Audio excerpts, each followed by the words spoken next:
ಮಂಗಳೂರು ಬೆಂಗಳೂರು ರಾಷ್ಟ್ರೀಯ ಹೆದ್ದಾರಿ ಕಾಮಗಾರಿ ಆರಂಭಗೊಂಡು ಹಲವು ವರ್ಷವಾದರೂ ಇನ್ನೂ ಕೂಡ ಪೂರ್ಣಗೊಂಡಿಲ್ಲ. ಕೆಲವೆಡೆ ಸಂಚಾರಕ್ಕೆ ಯೋಗ್ಯವಾದ ರಸ್ತೆಯೇನೋ ನಿರ್ಮಾಣ ಮಾಡಲಾಗಿದೆಯಾದರೂ ಮಳೆಗಾಲದಲ್ಲಿ ನೀರು ಹರಿದು ಹೋಗುವ ವ್ಯವಸ್ಥೆಯೇ ಮಾಡಿಲ್ಲ. ಕಳೆದ ವರ್ಷ ಇದೇ ಸಮಸ್ಯೆಯಿಂದ ಈ ರಸ್ತೆಯಲ್ಲಿ ಸಂಚರಿಸುವ ವಾಹನ ಸವಾರರು ಸಾಕಷ್ಟು ಸಮಸ್ಯೆ ಅನುಭವಿಸಿದರು. ಇದೀಗ ಮಳೆಗಾಲ ಸಮೀಪಿಸ್ತಾ ಇದ್ದು ಅಕಾಲಿಕ ಮಳೆ ಕೂಡ ಆರಂಭವಾಗಿದೆ. ಭಾನುವಾರ ಬಂಟ್ವಾಳ ತಾಲೂಕಿನಲ್ಲಿ ಧಾರಾಕಾರವಾಗಿ ಮಳೆ ಸುರಿದಿದ್ದು ಮತ್ತೆ ಹೆದ್ದಾರಿ ಪ್ರಯಾಣಿಕರಿಗೆ ಸಂಕಷ್ಟ ತಂದೊಡ್ಡಿದೆ. ಮಳೆಯಿಂದಾಗಿ ಹೆದ್ದಾರಿಯಲ್ಲಿ ನೀರು ತುಂಬಿಕೊಂಡು ವಾಹನ ಸವಾರರು ಪರದಾಡಿದ್ದಾರೆ.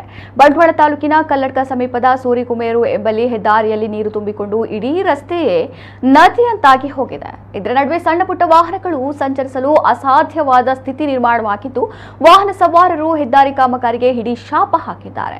ಹೆದ್ದಾರಿಯ ಇಕ್ಕೆಲೆಯಲ್ಲಿ ನೀರು ಹರಿದು ಹೋಗಲು ಸೂಕ್ತ ವ್ಯವಸ್ಥೆ ಮಾಡದೇ ಇರುವುದು ಈ ಅವ್ಯವಸ್ಥೆಗೆ ಕಾರಣವಾಗಿದ್ದು ತಕ್ಷಣವೇ ಅಧಿಕಾರಿಗಳು ಈ ಬಗ್ಗೆ ಗಮನ ಹರಿಸಬೇಕು ಎಂದು ಆಗ್ರಹಿಸಿದ್ದಾರೆ.